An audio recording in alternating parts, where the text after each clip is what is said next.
I was at the restaurant alone, other than my toddler. She spilled her drink, so I had to take her out of the high chair and place her next to me for a moment while I grabbed wipes out of the diaper bag. She was admittedly sitting on the ground for that moment because I didn't feel comfortable putting her on a chair by herself. A waiter was walking by with a large tray and very clearly saw my kid. But instead of saying, "Excuse me," or pausing for a moment to allow me to pick her up, he stepped directly over my kid while holding that large tray. I was pretty upset because I saw him put the tray down at a nearby table and it had several steak knives on it. I complained to the manager, who seemed appalled. My husband said I'm in the wrong because our daughter shouldn't have been on the floor in the first place. AITA.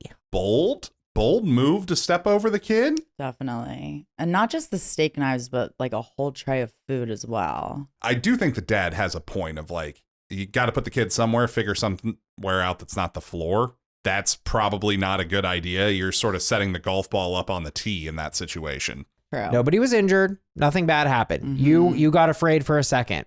Right? That's really what happened. Then OP goes not to the person who did the mistake, to the manager to try to get them in trouble. Well, guess what? In trouble for what? Nothing bad happened. Right. That's so true. I just don't see how that resolves anything. The manager doesn't care. She could probably have said something to the server. 100%. Being like, hey, don't step over my kid with all that knives on your tray. Direct communication will solve so many issues like this. And I just personally, if I was the server, I probably wouldn't step over them because I would be worried I would trip. Right. Kids are very unpredictable. They move in bizarre motion. They're like rats. You know how rats will like stop and start and then go backwards and shit? Honestly, I would be more concerned that I would be dropping the food as the server than I care if I kick the kid in the face because I'm like, this will make my job so much harder. I'm already like in the weeds, meaning like you're so far behind on all your tables. You have to clean that up. The kitchen has to remake the food. Oh my God. You know how that would ruin your whole night. That would put you so far behind. Your tips would be terrible.